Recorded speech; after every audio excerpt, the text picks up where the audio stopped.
Welcome everybody to another episode of Joe's Mental Health Awareness with Jennifer A. Whitaker. The show is a part of the World of Ability Podcast Network. And special thanks to Marcus Hart of Transforming Media, Jay Strong, the Disability Channel, and Zach Clayton of the PEC Channel for allowing us to have this on their platform. So Jeff, pass over to you.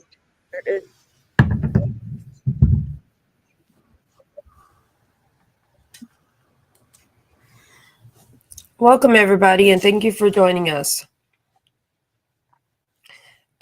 Wherever you found us, including those of you that are right now on LinkedIn or social media, maybe even on Clubhouse that could possibly join us today, we welcome you to join in on the discussion and to take part in it. But this particular show is Jaws Mental Health Awareness. For those of you who don't know me, have you heard me do this point, Emily?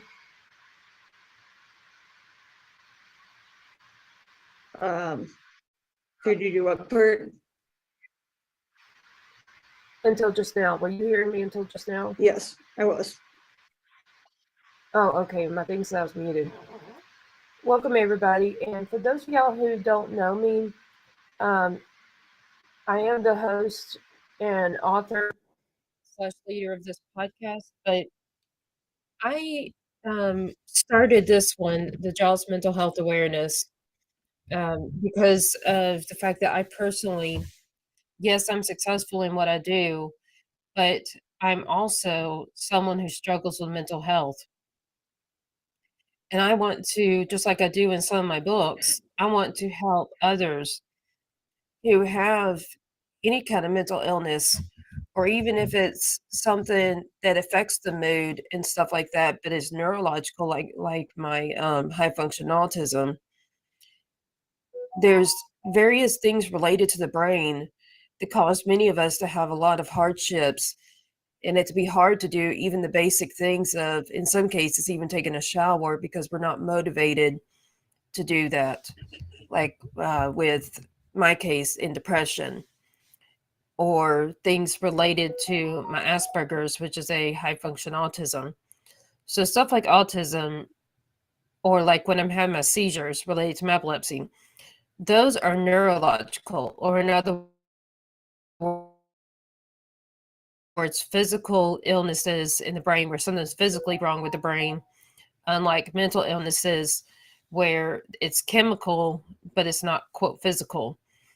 I know that doesn't sound like it makes sense, but there's some things in mental illnesses that are not chemical, like one I have called situational depression.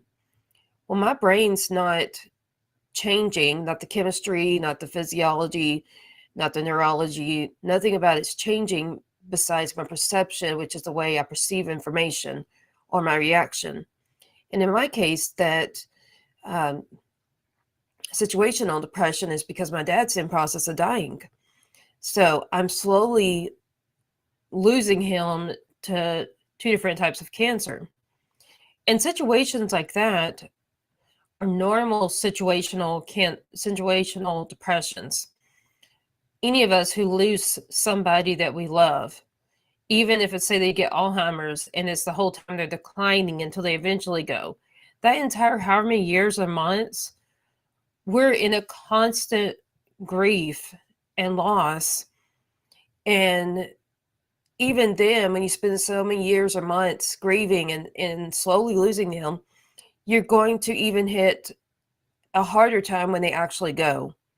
And there's not even a body there to even believe to be that somebody that meant so much to you at certain points, or maybe even till the point of their death.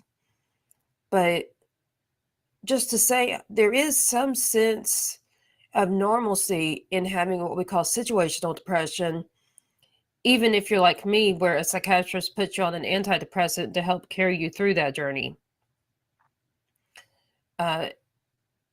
It's not technically a mental illness in the sense that you're not permanently and always depressed, or you're not permanently or always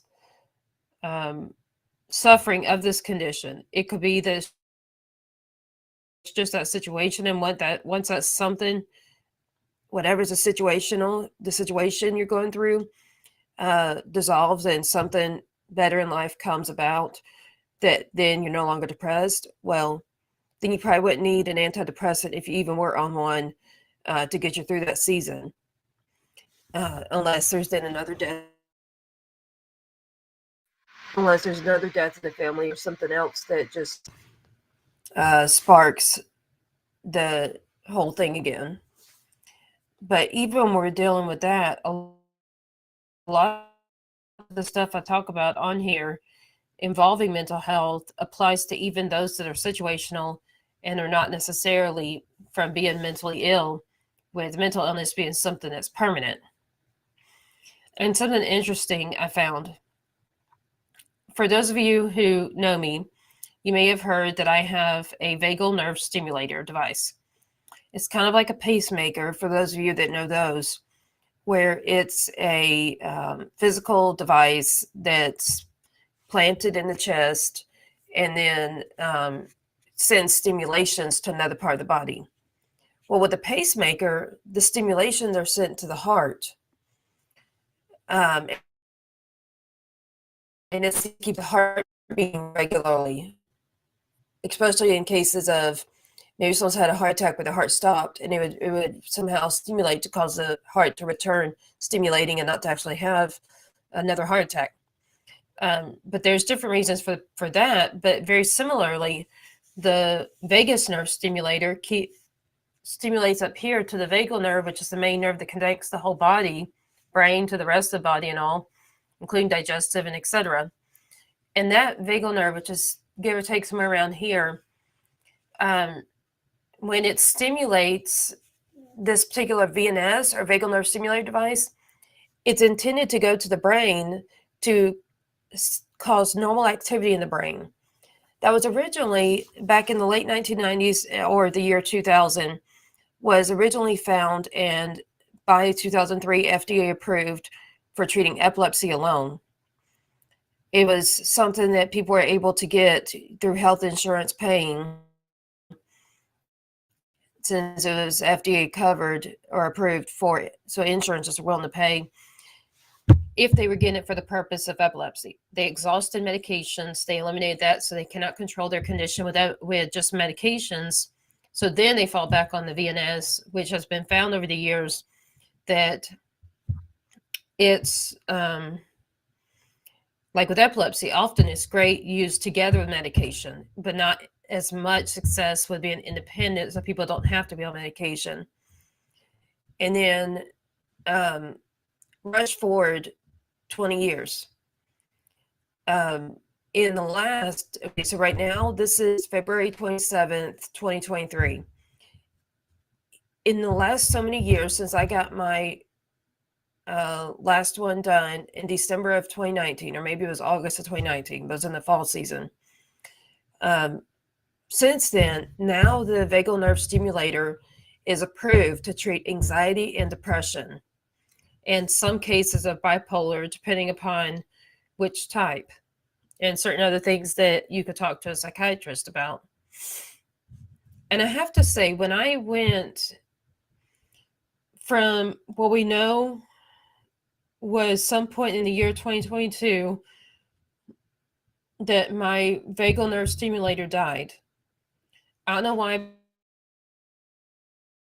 When I spent all of 2020, even before the pandemic, all the way through December, going through all these different tests that led up to my brain surgery, that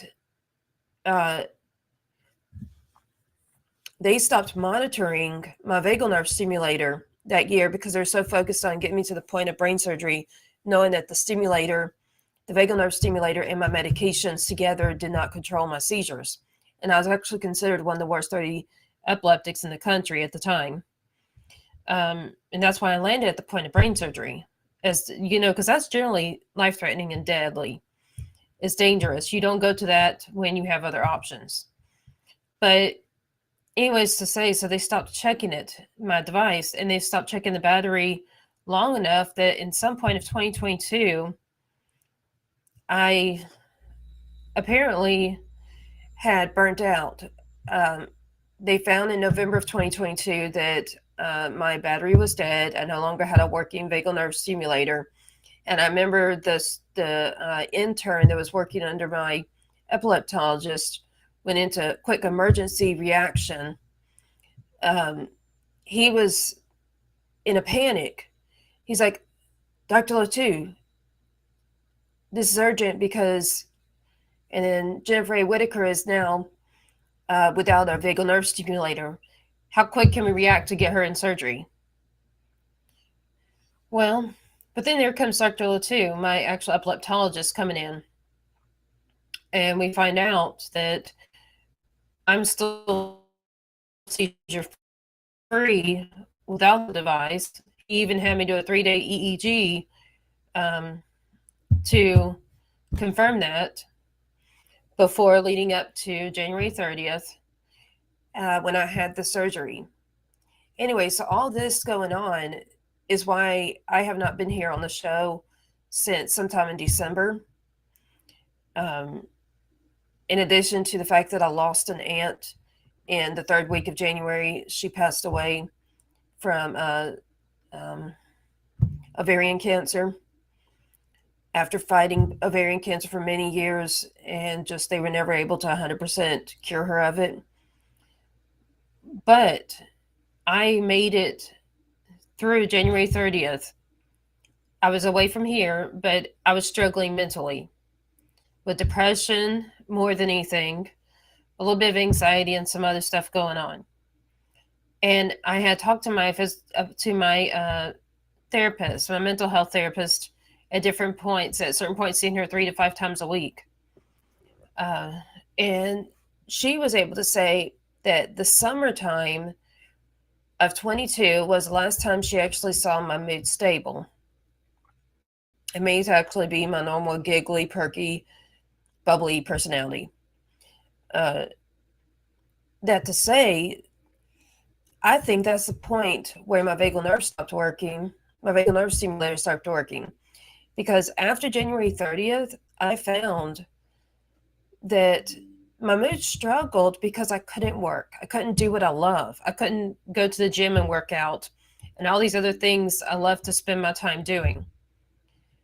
But even though I couldn't do those and I felt like I was struggling, I had plenty of other activities I knew I could do.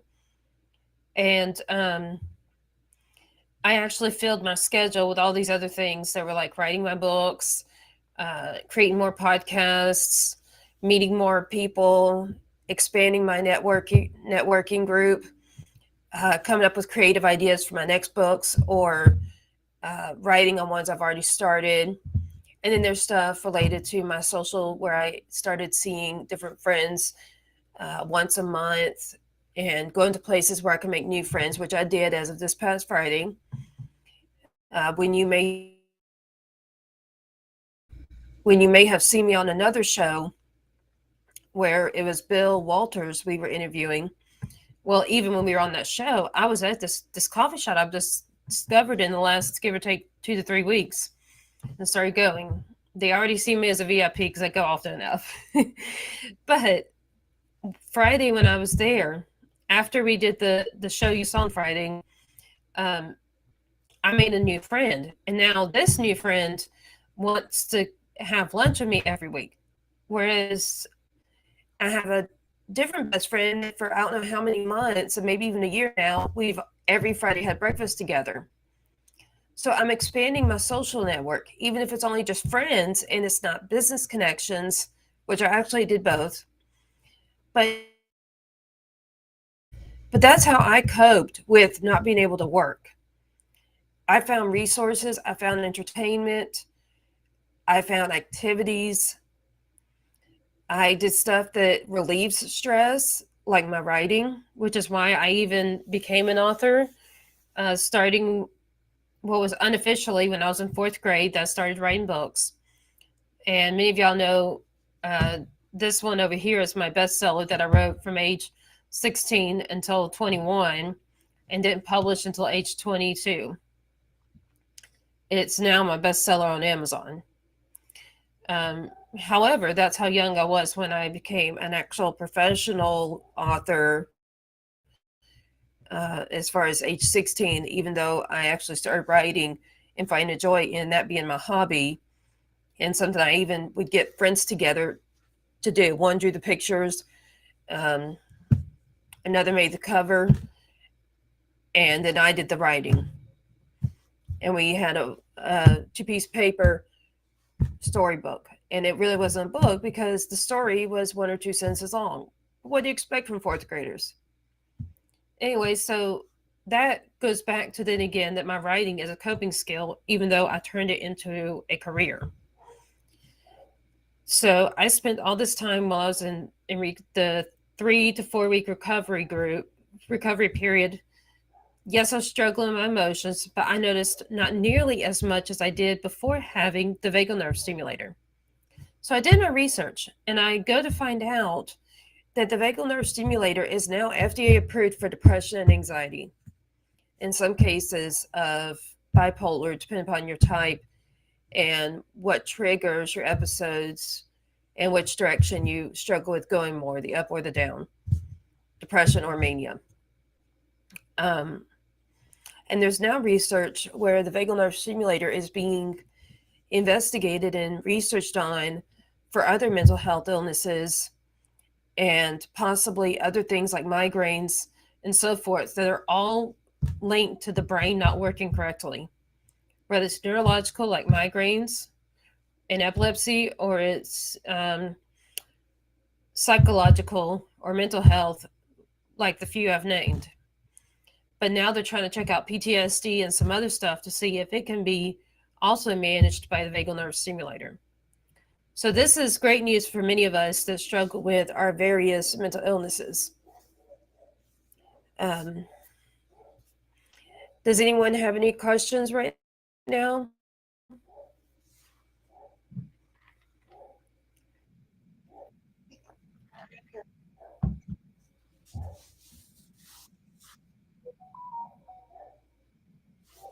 What'd you say?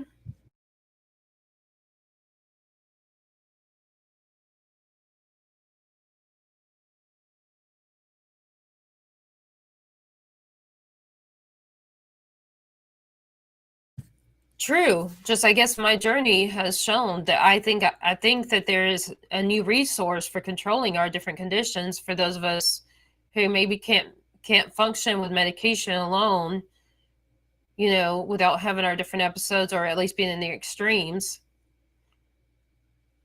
And it's good news to many because there's research going on for those who may not have the 3 conditions I named, but have others that the research is going on to try to see if it could help, like PTSD and all that.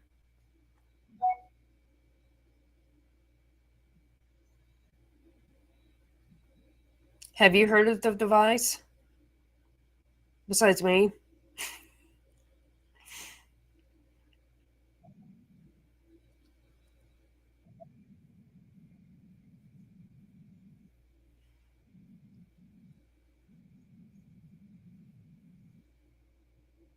You mean because of today's modern like technology that there's pretty much everything now?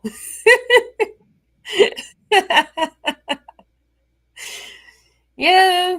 If it exists in the universe, it exists on this planet.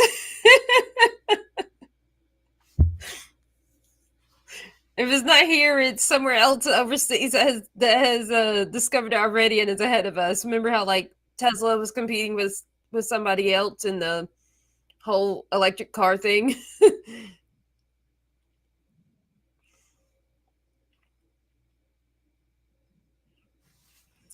Do we have anybody on Clubhouse with us?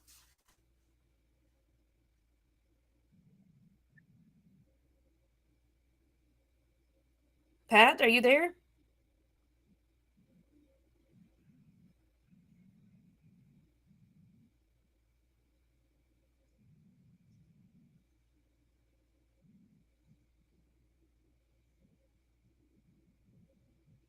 Hey, Pat. Good to hear you. What do you have to say about what I just presented?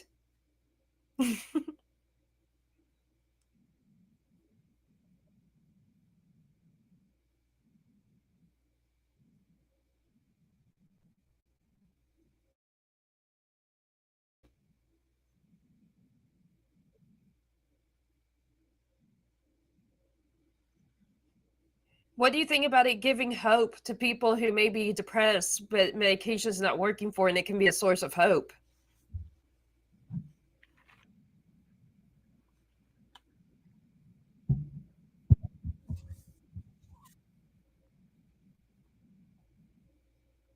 Definitely.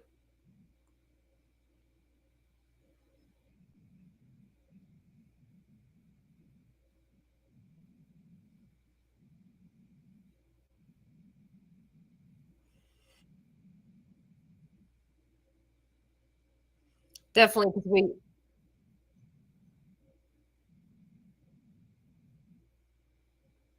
yeah, it was like you may have heard about the 3 conditions it's FDA approved, and then there's the research going on to try to expand the approval to more things related to the brain.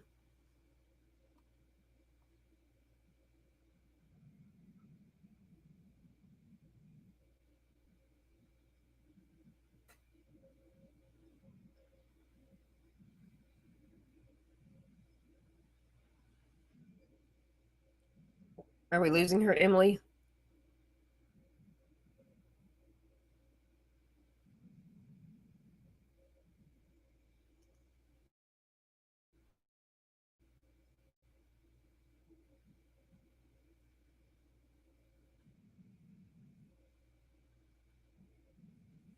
Okay.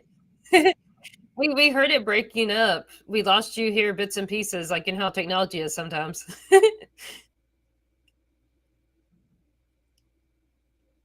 But we hear you now.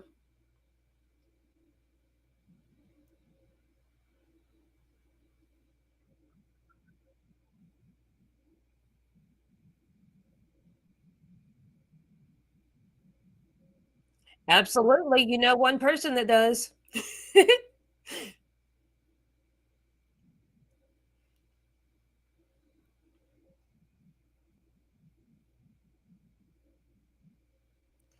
So I don't really know the numbers, but I can tell you that they vary based on the condition. It's just that I know that that epilepsy was the very first that was approved for, and that was back in the late 90s, early 2000s. And like I said, that I knew by 2002 and 2003, it was FDA approved for epilepsy only. And then it was sometime in the last 5 years, maybe, that it became FDA approved for the few mental illnesses that it now is able to be used to treat. So, epilepsy was very far ahead of the mental illness side of it as far as uses.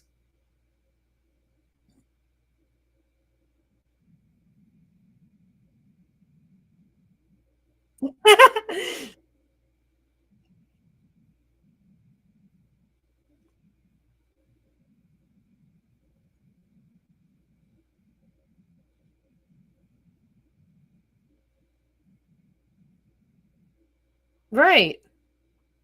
Well, then that says that we're serving a purpose by speaking about it, then, right? Because how many more people, could have epilepsy and not know about that device? So that's why they don't talk to their doctor about it. Or maybe even some go through like what I did at one point, where I feel like I should just give up because I failed all these medications, and I failed all these other things, including the vagal nerve stimulator at one point. That I just I even got, with the mix of my mental illnesses and my epilepsy being so severe, I got at one point where I was like, well, there's no point in even living. I might as well kill myself and get myself out of this dead end war. But then that goes back to the mental illness side and how it can have impact, that if we have different neurological stuff, especially if they're very chronic, it can make our mental health worse.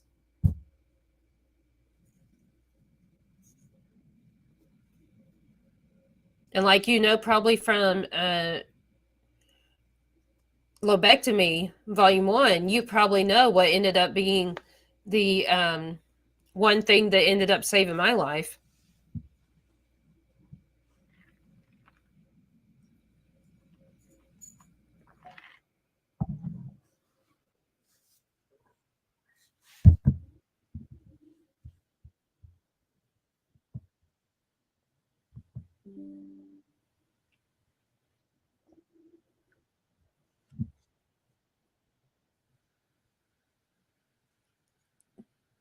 Yes, I mean, I think that needs to be talked about, and that providers need to know about it, whether they're neurologists, meaning they deal with the brain stuff that's physical, like epilepsy, migraines, autism, all that kind of stuff, or they're psychiatrists slash psychologists that deal with the mental health side, because both of them are brain, but they're in different perspectives and aspects of it, and both sides have at least one diagnosis that it's FDA approved to treat.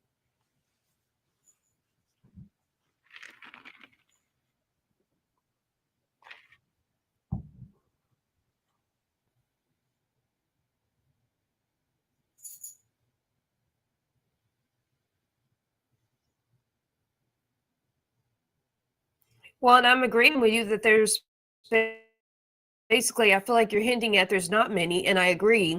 So I believe there does need to be some kind of education that makes them aware, and that they will have some kind of incentive to make their patients aware of it. Because in the end, it's the patient that's hurting, the patient and or their family or other people that they work with or it somehow come into contact with, friendship, church, whatever, that are all the ones hurting because of that one person not having the help they need, which, like you're saying, kind of starts with us even knowing about it.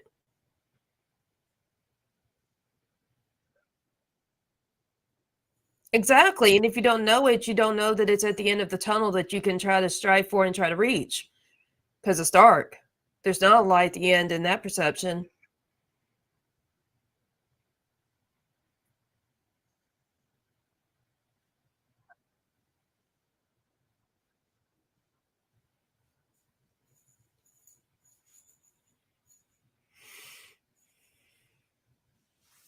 Did I bring anything else to mind, Pat, related to mental health?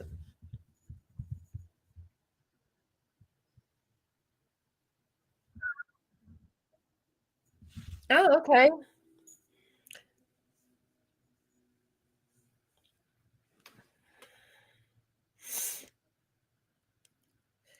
Well,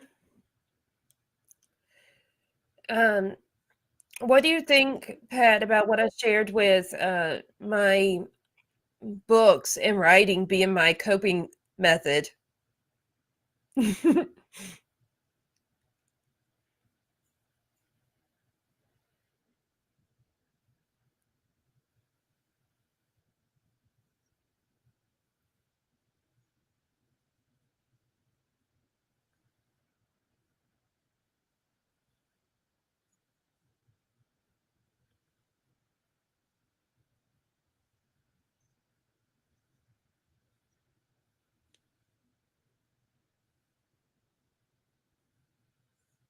You mean like a hat, like options of possibilities to consider as opposed to the assignments?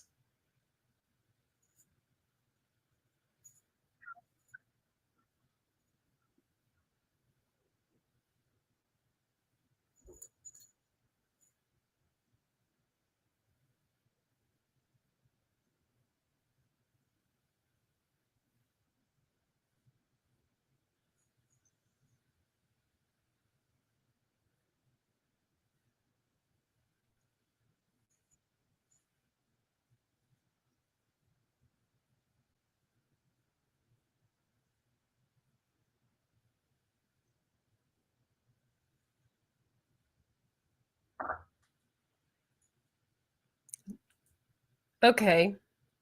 Well, I see what you mean now because I gave examples that's the actionable steps I created for myself instead of just saying that they need to do that. Right.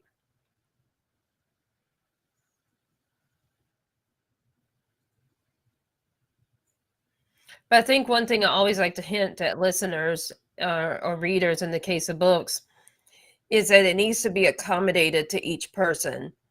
Because if someone is not interested in writing or they're not interested in music, then they need to find that coping skill that fits what's their interest, like let's say reading books, flipping through or reading magazines, uh, spiritual stuff like with me, reading the Bible or listening to it actually is what I do on audio in modern day. But still, it can be whatever is their spiritual book, Muslims and the Quran or whatever, right? But still, that those are different options that may not necessarily be what I talk about, but are things that other people can consider that's within their personal interest that could be distractions and ways to cope versus the VNS being a way to treat it.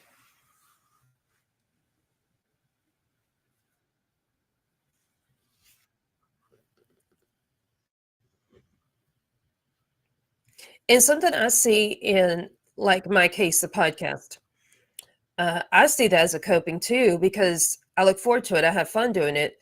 But how many people who have mental illnesses don't talk about their issues or they don't have an incentive to do it?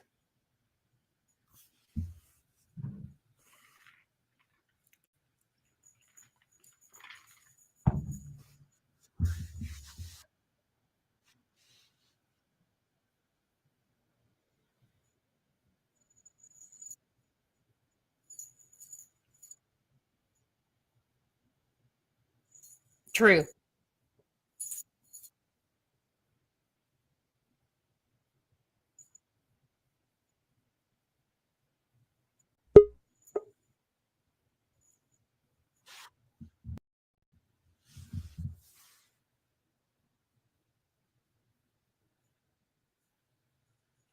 Because it was labeled as a shame. That's pretty much what it was labeled as, and to some degree, it still is.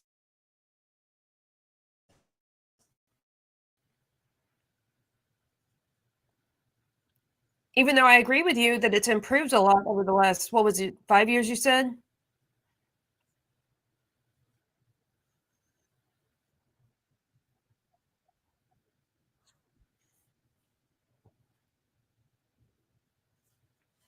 Definitely. The pandemic really brought it to the scenes because of how extreme it got and affecting how many or such a huge percentage of at least our population in this country, if not the entire world.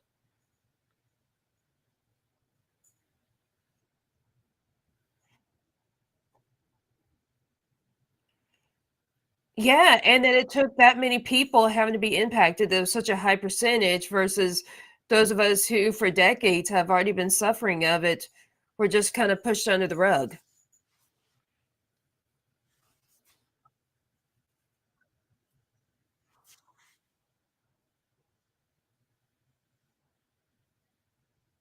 Like, I've personally had cases where I would be a victim of some kind of crime, and when I try to report it to a cop or call the cop to report what just happened when the whoever other person may already be gone, they would often ask me, "Do you have any history of mental illness?" And I'd have to say yes. Okay, what's your diagnosis? Okay, so I give them, right? And then they say, well, in that case, I'm not going to file a report. Or they say, I'm not going to file a report until I hear it from the other side.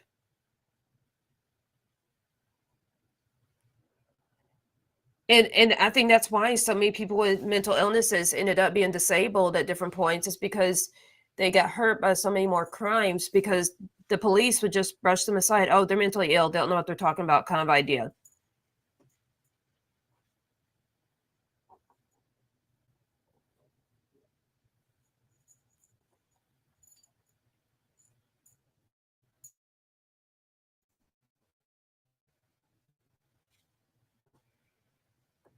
Do you have any news to share, Pat? Anything going on that you want to shout to the public? Or maybe tell them who you are if they want you as their vocal artist.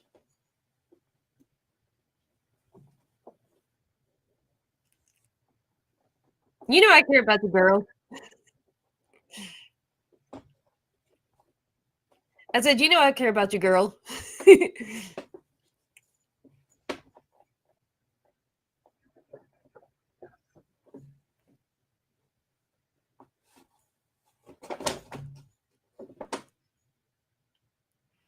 So, listeners, the guest you heard today was Pat Kennedy, who is a vocal artist. And where is it they can go to find your website if they're interested in working with you?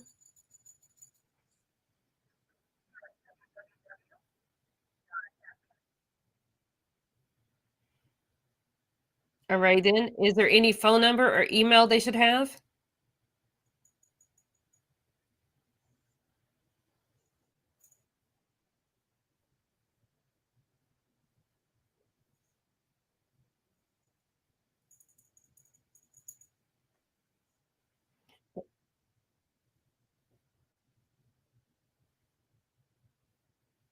So they should probably go to a contact page on your website if they want to reach you or send you an email.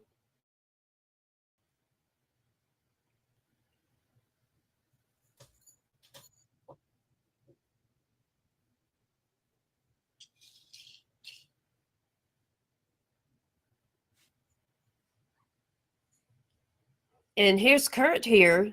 And did you get to hear me talking to my vocal artist who makes some audiobooks for me, Kurt? I heard a little something about it. I was distracted with something else, but yeah, good stuff. Yeah, that's who that is. She's the one that makes my audiobooks. I give her my manuscripts and she turns them into audiobooks. That's who Pat Oh, Kennedy is. all right. I get what you're bringing out. All right. Very cool. Yeah. Let her do her spill of her voiceover services. All right. So we have somebody in the industry. This is nice. Right. So what's next for JAWS Mental Health Awareness? Where are we at? Well, I was hoping we could shift to Emily for the next thing. And then Okay. give Pat a turn at the next thing.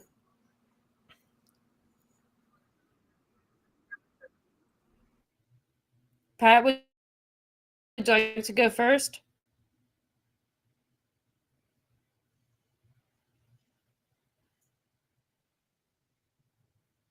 Are you still with us, Pat? Okay, you don't have any announcements of anything going on you want other people to hear about with your business?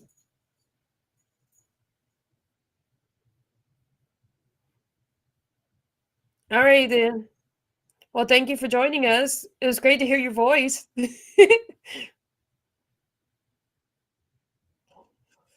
Thanks for watching. If you keep watch, we'll let you be on some others with us too. You know where to find it now.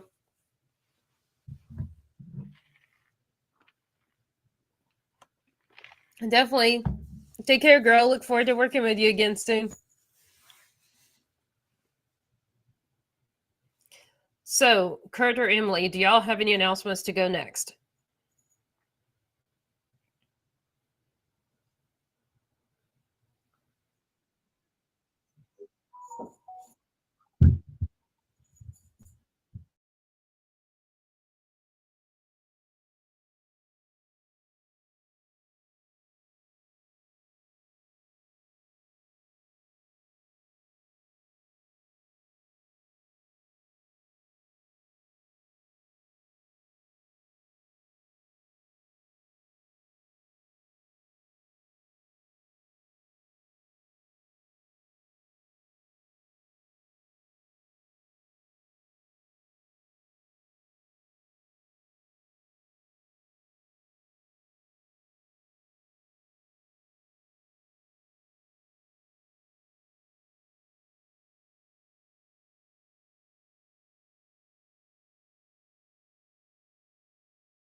Well, I guess I will share as ambassador of the Disability Channel, showcasing abilities, television buy-in with people with disabilities and veterans that Emily and I are working on bringing out the TDC Today Show USA.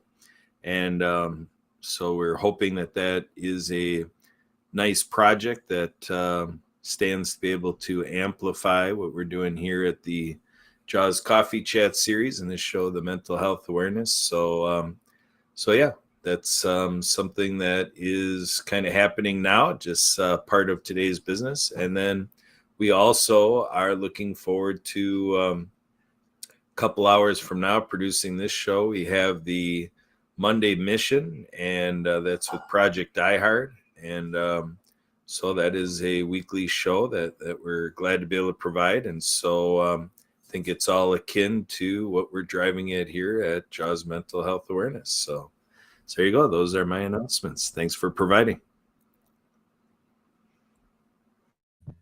And I had your domains right on the screen, right? Yes, you do. I see projectdiehard.org. Looking good. And then I did the disabilitychannel.ca. There you go. .ca, because the Disability Channel is founded, headquartered, and operated out of In Toronto, Canada. Canada. Yep. Makes me think of maple leaves all of a sudden. Right? Totally. And then over to myself, Jennifer A. Whitaker. Our announcements include here, I'm going to put on everybody's screen. Aspire Women for Excellence now has their website at www.awe.wixsite. That's www.awe.wixsite.com. And that is where you'll find Aspiring Women for Excellence, Bible study, networking, planning and goal making events, and anything from that to fellowship groups and so forth that are all online, and they're led by Lady Kendra. That's also where you'll find me, Jennifer A. Whitaker, as far as doing my faith studies, Bible studies, and other things like that, networking with other female Christian entrepreneurs and so much more. There's also where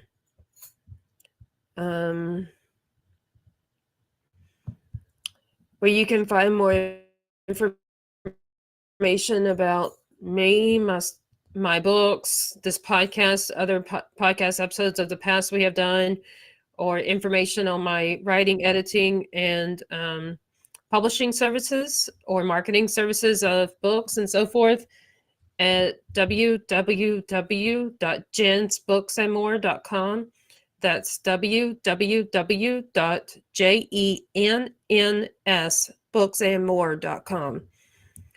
If you know anybody or you yourself are interested in being our social media candidate or a virtual assistant or even a public relations person via contract with a percentage of our royalties and profits as your compensation, then you can go to calendly.com/Jens Books and More to schedule a appointment with the team to interview you for any of those three positions. And that's a public relations person who could get us in press releases and so forth, as well as doing blog posts and other forms of writing related work that's behind the scenes, as well as a virtual assistant and a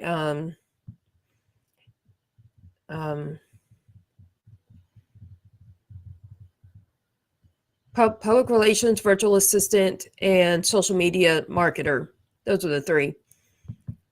But all of those positions, if you're interested in being considered in compensation as a royalty and profit share form of compensation, that's CALENDY.com/JENNS books and more.